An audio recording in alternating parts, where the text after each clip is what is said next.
ॐ सरस्वती नमो नमः। मां सरस्वती नमो नमः। विद्यादायिनी नमो नमः। हंसवाहिनी नमो नमः। हेलो स्टूडेंट्स, स्टार्ट करते हैं हम लोग आज का लेक्चर। आज के लेक्चर में हम लोग हमने क्वेश्चन छोड़ दिया था एक्सरसाइज 6.1 में, क्वेश्चन नंबर 6। ठीक है, तो उसको आज हम लोग डिस्कस कर लेते हैं। अच्छा क्वेश्चन है। ठीक, क्वेश्चन में लिखा हुआ है,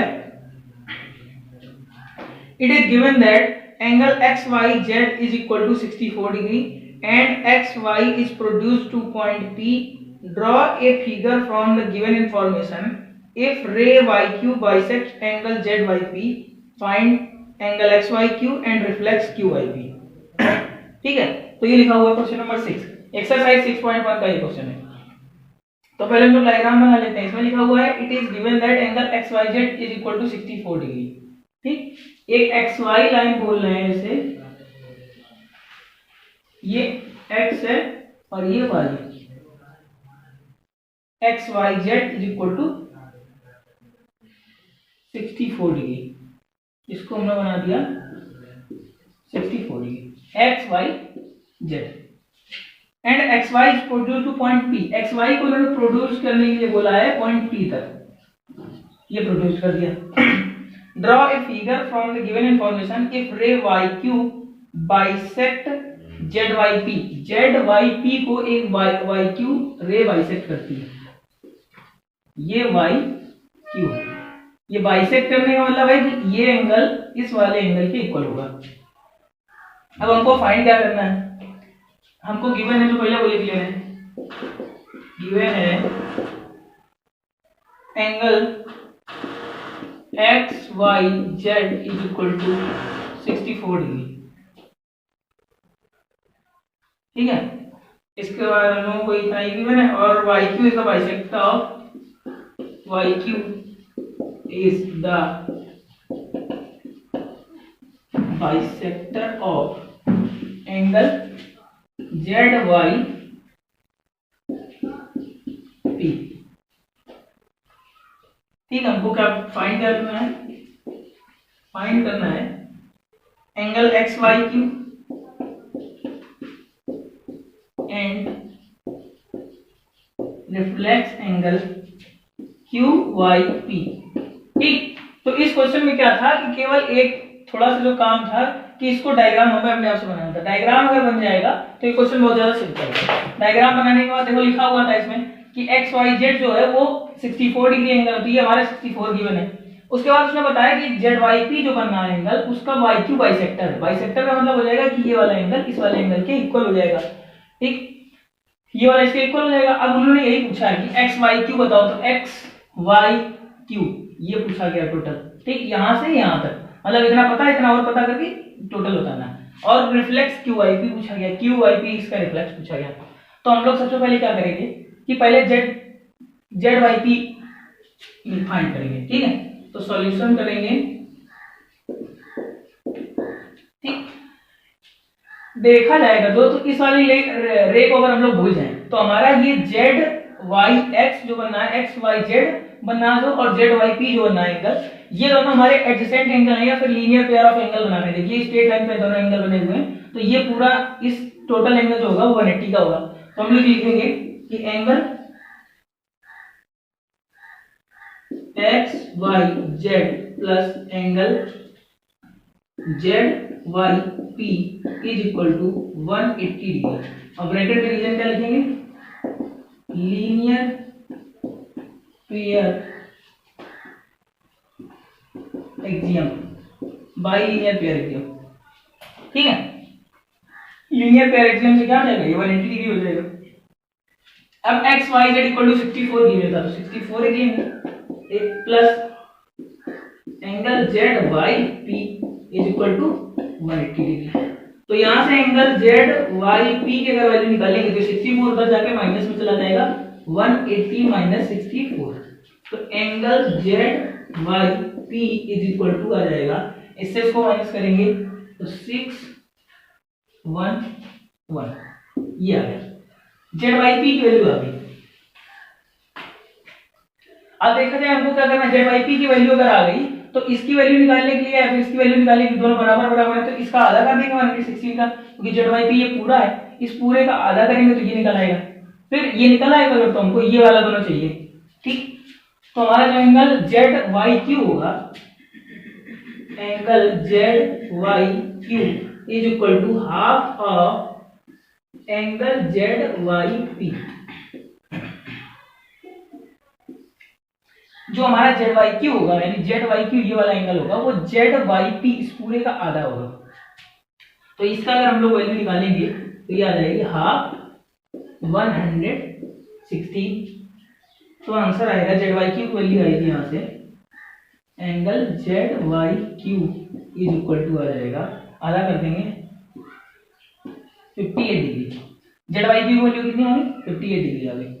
अब हमको फाइंड क्या करना था, एक्स वाई क्यू फाइंड करना था, नंबर 1 पार्ट को फाइंड करना था एक्स वाई क्यू। तो angle X Y Q is equal to हो जाएगा angle X Y Z plus angle X Y Z plus angle Z X Q. Angle Z X Q is equal to हो जाएगा 64 plus 58 is equal to हो जाएगा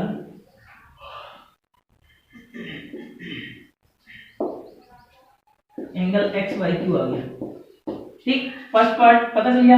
अब Q I P का reflex पूछा गया, तो क्यू आई पी ये ठीक, किसी भी एंगल का रिफ्लेक्स फाइंड करने के लिए देखो ध्यान से, ये हमारा 58 डिग्री आया था, जेड वाई क्यू जो आया था ये 58 डिग्री आया था, ये वाला 58 आया था, तो ये भी वाला हमारा कितना होगा 58 होगा, क्योंकि ये दोनों एंगल क्या थे बराबर थे, और ये टोटल हमारा 116 का है। अब हमको क्यू पूछा गया है, क्यू आई पी पूछा गया, क्यू आई पी का रिफ्लेक्स पूछा गया, तो जितना क्यू आई पी है उसको 360 से माइनस कर देंगे, तो ये वाला जो एंगल होता है टोटल एंगल, इस वाले क्यू आई पी को छोड़ के ये जो पीछे वाला एंगल है टोटल वही पूछा गया। तो रिफ्लेक्स क्यू आई पी निकालने के लिए हम लोग क्या करेंगे, reflex angle Q I P is equal to 360 minus angle Q Y P. तो आंसर आएगा 360 माइनस क्यू आई पी कितना 58 डिग्री, तो आंसर आएगा माइनस कर लेंगे 302 डिग्री आंसर आएगा। ठीक है, ये हमारा क्वेश्चन कंप्लीट हो गया। एग्जाम्पल नंबर 6 लिखा हुआ है, in figure 6.27 AB parallel to CD and CD parallel to EF, also EA is perpendicular to AB if BEF is equal to, angle BEF दिया हुआ 55 डिग्री, फाइंड करनी है वैल्यू हम लोगों को एक्स वाई जेड की वैल्यू फाइंड करनी है। ठीक है, तो हम लोगों को गिवन क्या है, गिवन लिख लिया है, गिवन है हम लोगों को AB parallel to CD, AB parallel to CD ये चीज गिवन है। उसके अलावा गिवन है and CD parallel to EF, CD parallel to EF ये गिवन है, and EA is perpendicular to AB, angle BF equal to 55 degree, angle BEF is equal to 55 degree। ठीक है, हमको फाइंड करना है, फाइंड क्या करना था, एक्स वाई जेड की वैल्यू फाइंड करनी थी, फाइंड एक्स वाई जेड ये फाइंड करना। ठीक है, देखना ध्यान से है कि AB ये हमारा है पैरेलल टू CD है, AB पैरेलल टू CD है और CD पैरेलल टू EF है। फिर एंड EA परपेंडिकुलर टू, ये EA जो है वो AB पर परपेंडिकुलर है, ये बताया गया है, और BF एंगल दिया हुआ 55 डिग्री। अब देखने वाली बात ये इन्होंने पूछा एक्स वाई जेड, ये हमारा एक्स है, ये वाई है, ये जेड है। हम लोगों ने एक थ्योरम पढ़ी थी अभी, उसमें लिखा हुआ था two lines are parallel to the same line are parallel to each other, मतलब कोई भी दो लाइन अगर किसी तीसरे लाइन के रिस्पेक्ट में पैरेलल होती है, यानी ये इसके पैरेलल है, ये इसके पैरेलल है दोनों, तो ये दोनों आपस में भी पैरेलल होंगी। ये थ्योरम हम लोगों ने पढ़ी थी। अब यो इन्होंने यहाँ पे क्या बताया, यहाँ पे इन्होंने परपेंडिकुलर बताया, ये 90 डिग्री एंगल है, तो अगर ये 90 डिग्री है तो ये वाला एंगल भी 90 डिग्री होगा टोटल, ये वाला एंगल इक्वल टू, यहाँ से हम लोग सॉल्यूशन करेंगे, ये वाला एंगल 90 डिग्री ऐसे हो जाएगा। अभी हमने बताया था कि अगर कोई भी दो लाइंस पैरेलल हो और उनको एक ट्रांसवर्सल इंटरसेक्ट करती है, तो ये दोनों एंगल्स सप्लीमेंट्री होते हैं, इन दोनों एंगल्स का सम 180 डिग्री होता है। if a transversal intersect two parallel lines, if a transversal intersects two parallel lines, if a transversal intersect two parallel lines, ठीक, then the angles on the same side of the transversal are supplementary, यानी कि transversal के same side में जो angles होते हैं वो supplementary होते हैं। ये थ्योरम हम लोगों ने पढ़ी है। तो ये अगर सप्लीमेंट्री होते हैं तो ये 90 डिग्री है, तो ये वाला हमारा 90 डिग्री हो जाएगा। ठीक है, एंगल जो हमारा हो जाएगा AEF इक्वल टू 90 डिग्री होगा। AEF एंगल 90 डिग्री होगा। अब देखो ध्यान से, ये टोटल 90 है, ये 55 होगा, तो ये Z निकालने के लिए क्या करेंगे, 90 से माइनस कर देंगे, तो Z प्लस एंगल, देखो Z, ये वाला एंगल Z, इस वाले का नाम है AEB, का नाम है Z, plus BEF is equal to 90 degree. ठीक, तो Z प्लस BEF की हम लोग को वैल्यू पता है, BEF की वैल्यू है 55 degree is equal to 90 degree. तो Z इक्वल टू निकलेगा 90 माइनस 55, तो Z की वैल्यू आ जाएगी कितनी, 35 डिग्री। Z की वैल्यू कितनी आ गई, 35 डिग्री आ गई। Z की वैल्यू हम लोगों को क्या हो गया, पता चल गई 35 डिग्री। अब देखो, अब हम लोगों को निकालना है y निकालना है और x निकालना है। ठीक, ये देखो जैसे ये दोनों लाइन आपस में पैरेलल है, तो ये x और y दोनों एंगल होंगे, करस्पॉन्डिंग एंगल होंगे। हमने बताया था कि अगर दो लाइंस पैरेलल हो और एक लाइन कोई ट्रांसवर्सल लाइन को इंटरसेक्ट करे तो ये वाला एंगल इस वाले एंगल के इक्वल होता है। ये दोनों एंगल को हम लोग करस्पॉन्डिंग एंगल बोलते हैं। तो देखो ध्यान से, ये दोनों पैरेलल लाइन है और ये ट्रांसवर्सल इंटरसेक्ट कर रही है, तो ये वाला एंगल ये वाला है और ये वाला एंगल ये वाला है, तो ये दोनों करस्पॉन्डिंग होंगे, यानी x और y की वैल्यू कितनी आएगी, इक्वल आएगी। दूसरी बात एक थोड़ा और बताई थी कि अगर कोई दो पैरेलल लाइंस को एक ट्रांसवर्सल इंटरसेक्ट करती है तो ट्रांसवर्सल के सेम साइड वाले एंगल सप्लीमेंट्री होते हैं। तो ये 55 डिग्री है, तो इन दोनों का सम कितना होगा, 180 डिग्री होगा। तो y प्लस एंगल इस वाले का नाम है BEF, एंगल BEF, या फिर BEF नहीं लिखेंगे, इसको हम लोग DEF लिखेंगे, क्योंकि यहां से ले ले रहे हैं, DEF लिख ले रहे हैं, इक्वल टू हो जाएगा 180 डिग्री। और यहां लिख लेंगे वो वाली थ्योरम लिख लेंगे, इफ ए ट्रांसवर्सल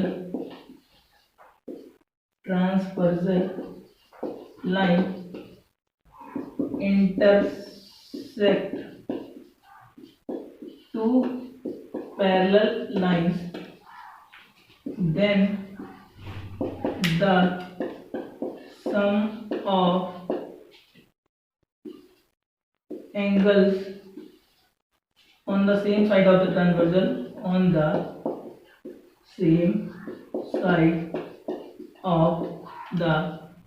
transversal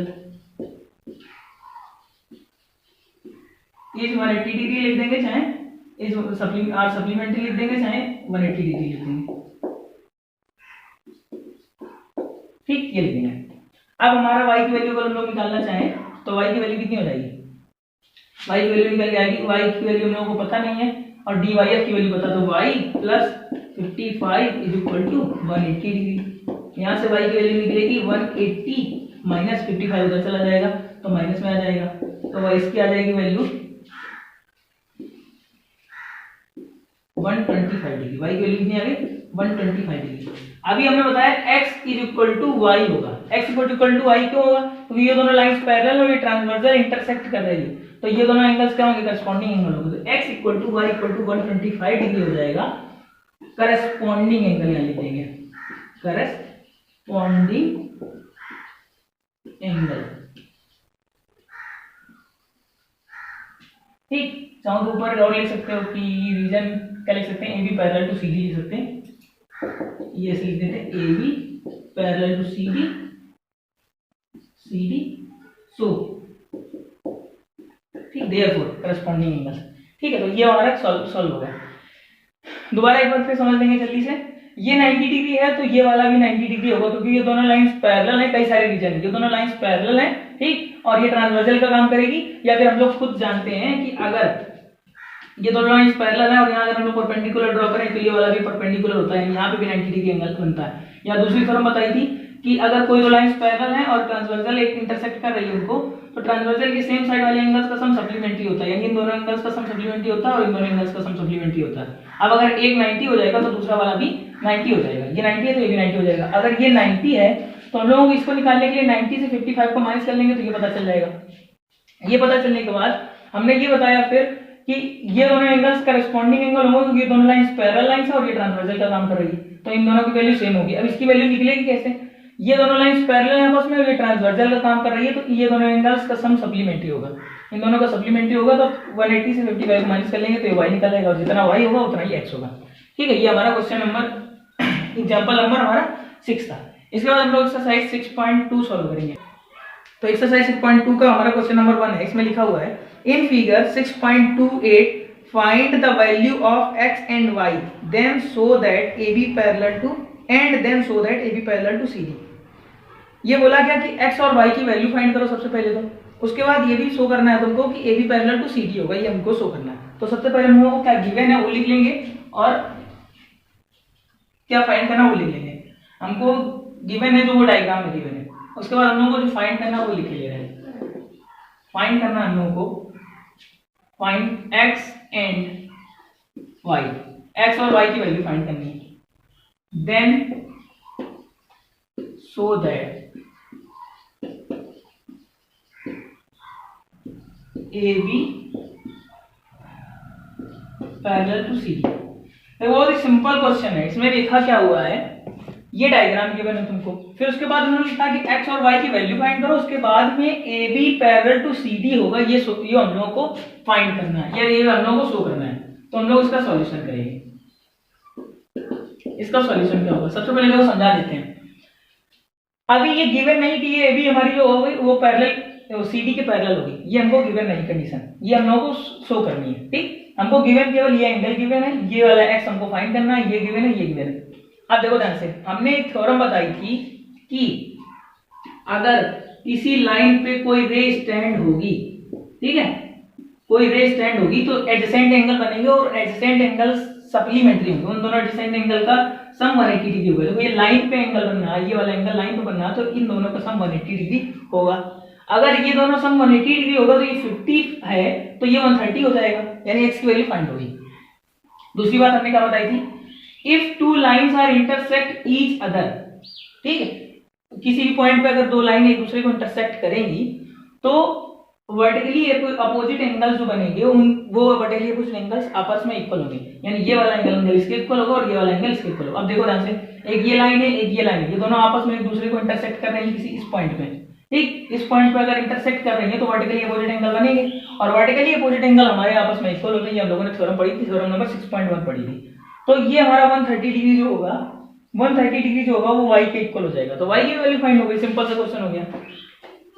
अब हम लोग लिखेंगे डायग्राम में, ये इस एंगल का नाम लिख लेंगे x + 50,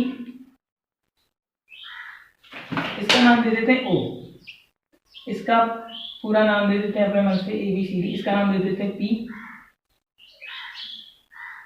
इसका भी कुछ नाम देते हैं, ये मान लो D पॉइंट है, इसका Q नाम दे देते हैं, ये Q नाम हो गया हमारा, या फिर और कुछ नाम देते हैं, PR नाम हो गया, इस पॉइंट का नाम R। तो इस वाले एंगल का सम, इस वाले एंगल के सम, दोनों का सम सप्लीमेंट्री होगा। हम लोग लिखेंगे या फिर डायरेक्ट लिख देते हैं x + 50 = 180 डिग्री होगा। क्यों, थ्योरम 6.1 से if a ray stands on a line then the sum of two adjacent angles, then the sum of two adjacent, या फिर इतना थ्योरम नहीं लिखेंगे हम लोग, सीधे लीनियर पेयर एक्सियम लिख देंगे। शॉर्ट में लिख देंगे बाय लीनियर पेयर एक्सियम। ठीक, इस शॉर्ट में हमको पता था, इसलिए हम लोग लिखेंगे। तो x = हो जाएगा 50, उधर चला जाएगा 180 माइनस 50 हो जाएगा, तो x की वैल्यू आ जाएगी 130 डिग्री। x की वैल्यू फाइंड हो गई। फिर हम लोग क्या करेंगे, y equal to 130 degree equal to लिख देंगे, y इक्वल टू हो जाएगा 130 डिग्री। क्यों लिख देंगे, यहाँ रीजन लिख देंगे, वर्टिकली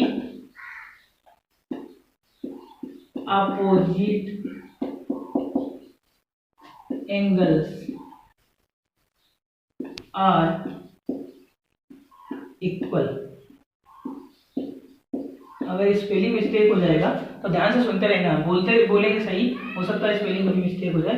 तो y की वैल्यू पता चल गई, x की वैल्यू पता चल गई और y की वैल्यू पता चल गई। आप देखो ध्यान से, अब इन्होंने बोला ये था कि ये बताना है तुमको कि ये दोनों AB पैरेलल टू CD होंगी। तो हम लोगों ने एक थ्योरम पढ़ी थी कि अगर कोई दो लाइंस आपस में पैरेलल होंगी और एक ट्रांसवर्सल उनको इंटरसेक्ट करेगी तो अल्टरनेट एंगल इक्वल होंगे, ये बताया था हमने थ्योरम में। पर उसके कन्वर्स हमने थ्योरम भी पढ़ी थी उसके जस्ट बाद कि अगर कोई दो लाइंस को एक ट्रांसवर्सल इस तरीके से इंटरसेक्ट करती है कि जो अल्टरनेट इंटीरियर एंगल्स इक्वल आ रहे हैं तो वो लाइंस आपस में पैरेलल होंगी, ये हमने थ्योरम पढ़ी थी। तो हम लोग लिखेंगे x is equal to y is equal to 130 degree. x हमारा y के इक्वल, देखो x की वैल्यू भी 130 आई, y की वैल्यू 130 आई, तो x और y दोनों आपस में क्या है, इक्वल है, 130 डिग्री है, और दोनों की वैल्यू कितनी है, 130 degree. So AB parallel to CD होगा। x की वैल्यू y के इक्वल आ गई है, इसीलिए AB पैरेलल टू CD होगा। अब ये क्यों हो जाएगा, इसके बगल में रीजन लिख देंगे, if a transversal line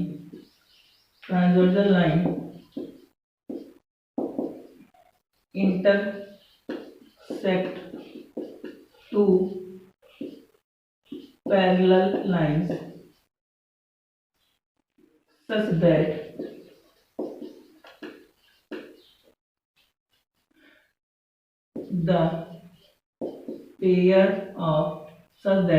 a pair of alternate interior angles is equal, then the lines are parallel। ठीक है, तो हमने बताया था कि अगर कोई दो लाइंस को एक ट्रांसवर्सल लाइन इंटरसेक्ट कर रही है, इस प्रकार से इंटरसेक्ट कर रही है कि अल्टरनेट एंगल्स इक्वल आ रहे हैं, तो वो दोनों लाइंस आपस में पैरेलल होंगी। इसके उल्टा थ्योरम पहले हम लोगों ने पढ़ी थी कि अगर दो लाइंस आपस में पैरेलल होंगी, एक ट्रांसवर्सल इंटरसेक्ट करेगी तो एंगल इक्वल होंगे।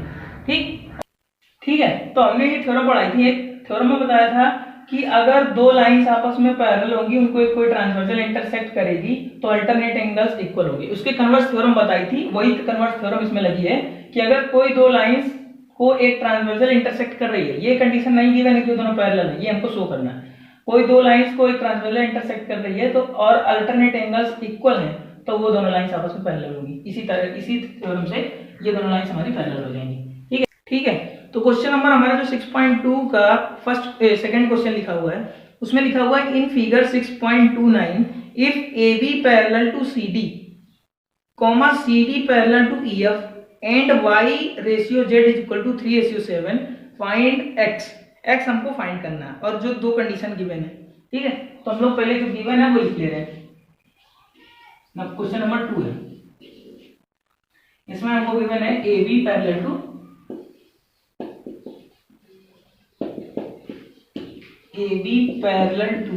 CD and CD parallel to EF and Y ratio Z is equal to 3:7। Find x करना।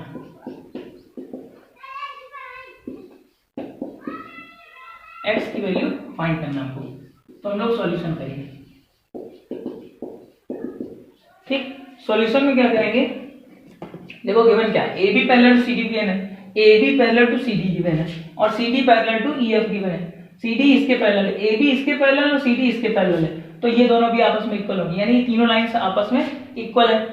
उसके बाद इनको एक ट्रांसवर्सल इंटरसेक्ट कर रही है, अगर किसी, हमने एक थ्योरम पढ़ी थी, अगर कोई दो पैरेलल लाइंस को एक ट्रांसवर्सल इंटरसेक्ट करती है तो ट्रांसवर्सल के जो सेम साइड के एंगल होते हैं, चाहे इधर वाले हो चाहे उधर वाले हो, उन दोनों का सम सप्लीमेंट्री होता है, यानी वो 180 डिग्री होते हैं। उन दोनों का सम 180 डिग्री होता है या वो दोनों आपस में सप्लीमेंट्री होते हैं। तो x plus y equal to 180 degree हो जाएगा। ठीक, इतना हम लोग काम कर लेंगे। तो हम लोग लिखेंगे यहाँ पे A B parallel to C D given, ये गिवन है, ठीक है। एंड ये एक ट्रांसवर्सल लाइन है, इसका नाम दे दे रहे हैं कोई LM लाइन दे दे रहे हैं, अपने मन से दे दे रहे हैं। And LM is transversal line. तो x plus Y is equal to 180 degree होगा। Angles on the same side of the transverse।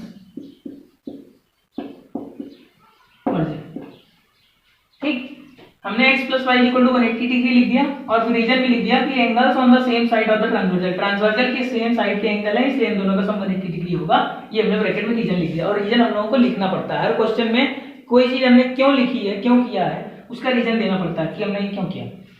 अब इसके बाद हम लोग क्या लिखेंगे, हाँ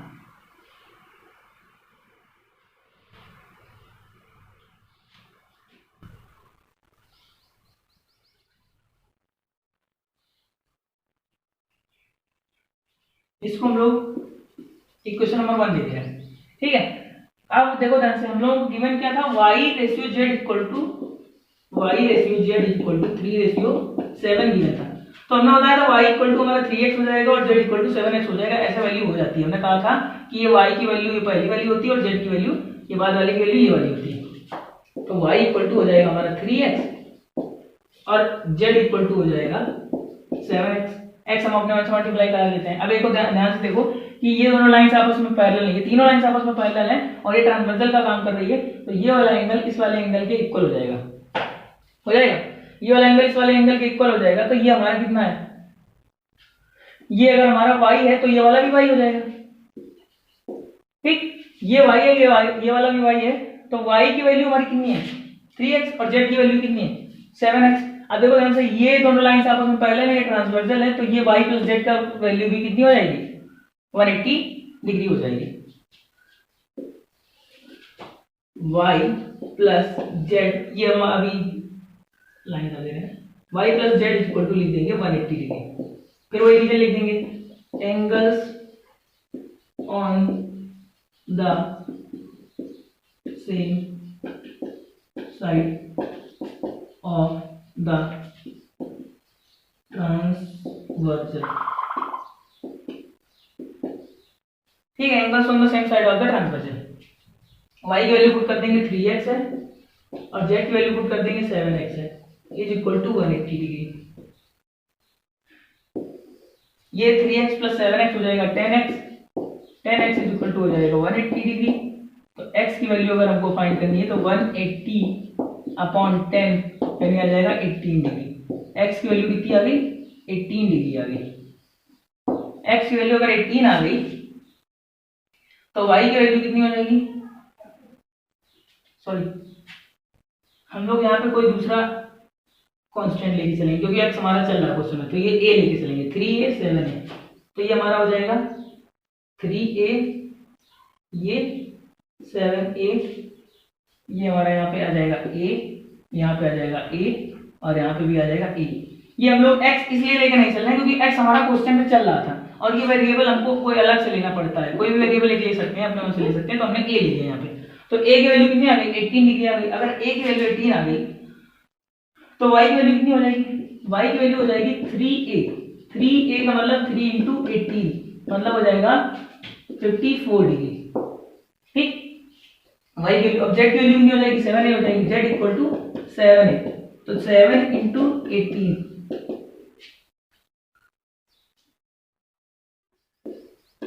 126 ये आ जाएगा। अब x की वैल्यू फाइंड करनी है।